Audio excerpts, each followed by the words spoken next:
Welcome to Moon Mind Temple. In this video, we're going to explore a powerful and ancient Zen teaching, one that reveals not only the truth about those around you, but the deeper truths within yourself. Have you ever wondered if someone's kindness is real? If that friend with the perfect smile is sincere, if your supportive boss is actually undermining you, if your partner's honesty masks hidden doubts? Most of us have. And in the stillness of our thoughts, we search for signs. Today, we're not looking for surface clues. We're going deeper. This forgotten Zen Buddhist test doesn't rely on words or appearances. It goes straight to the soul. It reveals who people truly are by how they behave when they have nothing to gain. But here's the deeper truth: it doesn't just show you who others are, it reflects who you are, too. So take a deep breath. Get comfortable. Let your body settle and your mind soften. Tonight, we're not chasing answers, we're allowing wisdom to unfold. Let me begin with a story from the Zen tradition. The test of the temple cat. Long ago, a young monk became obsessed with discovering who among his fellow monks had truly reached enlightenment. He watched them with suspicion, analyzing their chants, judging their posture, questioning their discipline. Eventually, filled with frustration, he approached the Zen master and asked, "How can I know who is truly awakened?" The master smiled gently and said, "Observe how they treat the temple cat." The young monk was puzzled. But he followed the master's advice. He watched. Some monks ignored the cat. Some shooed it away. But just a few gently petted it, shared crumbs from their meals, or paused to look into its eyes as if recognizing a fellow being. And then, it hit him. True character is not shown in meditation or ritual.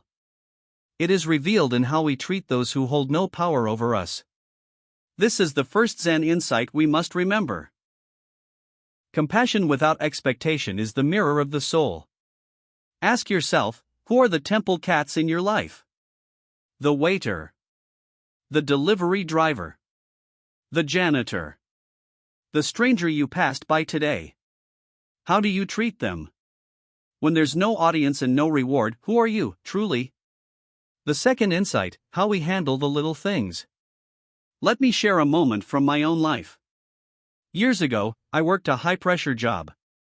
One day, rushing between meetings, I accidentally bumped into a janitor.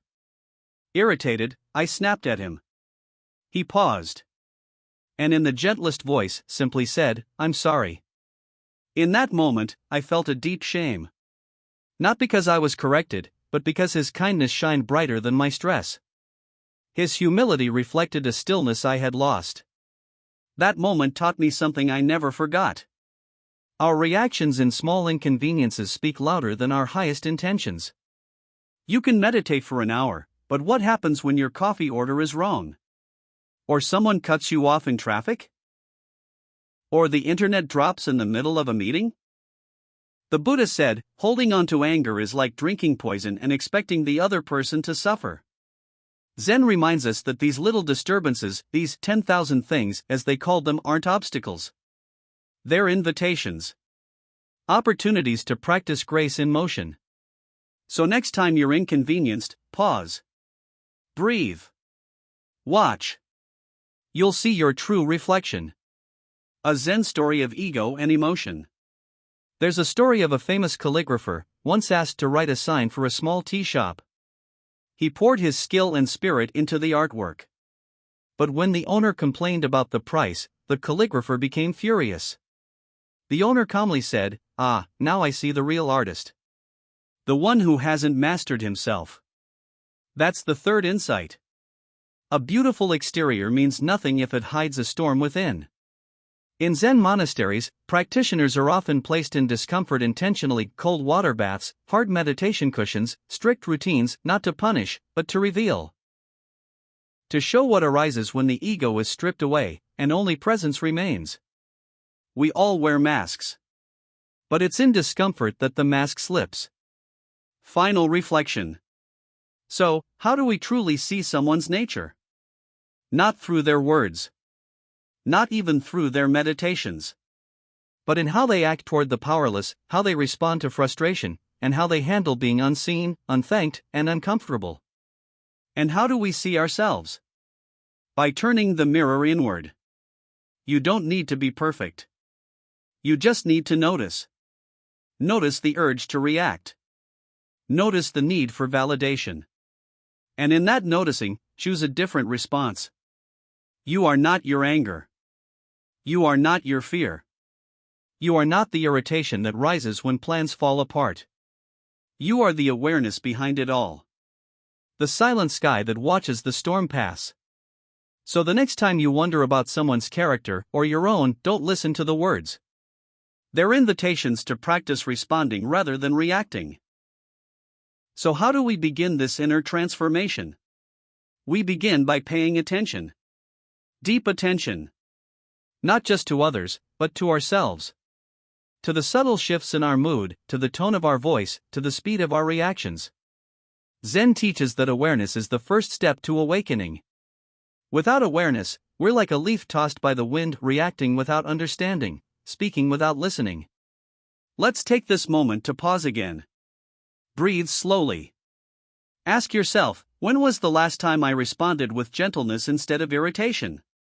When was the last time I chose compassion instead of control? These are not small questions. These are the doorways to liberation. Here's our third insight. True spiritual maturity is measured not by how often we meditate, but by how deeply we embody peace in the midst of chaos. This is the essence of the Zen test, not just in how others act when the world is watching, but in how they move when no one is applauding. The gentle gestures. The honest words. The soft presence in difficult moments. These are the silent indicators of one's inner truth. Now, let's consider one last Zen story. A traveling monk once stayed overnight at a small temple. Before sleeping, he cleaned the entire shrine hall, leaving it spotless. The next morning, he woke early, swept the grounds again, and left quietly without ever introducing himself. When the resident monks found out, they were stunned. This unknown visitor hadn't preached a word. He simply lived the Dharma with his actions.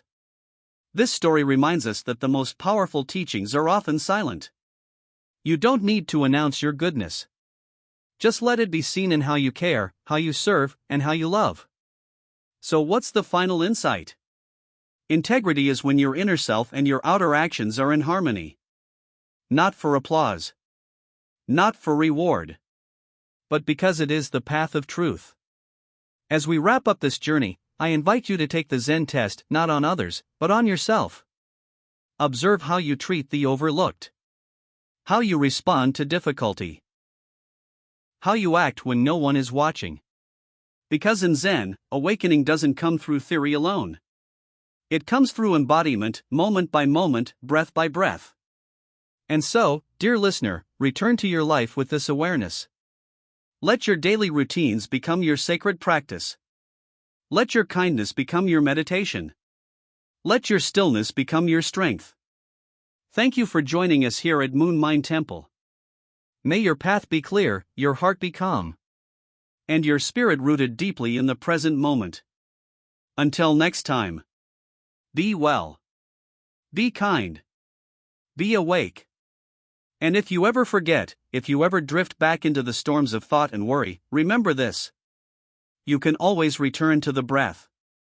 You can always come home to the present moment. It doesn't matter how far you've wandered. This moment is always here, patiently waiting to welcome you back. Just like the mountain remains unmoved by the passing clouds. Your true nature is not shaken by passing thoughts. Beneath the surface noise, you are already whole. The teachings of Zen remind us not to seek perfection, but to live with sincerity.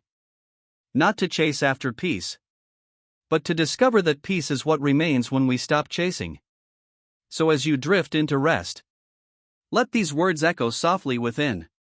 Do not seek the truth, only cease to cherish opinions. Zen Master Sang Tieson. Let go of needing to be right. Let go of needing to be understood. Just be. Fully. Gently. Here. You are not broken. You are not behind. You are exactly where you need to be on this sacred journey. And the silence within you is not empty, it is full of answers. Thank you for resting with us tonight at Moon Mind Temple. If this journey brought you peace, consider sharing it with someone who may need it too.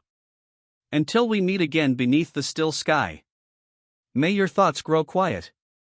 May your breath flow freely. And may your heart rest in the calm of now.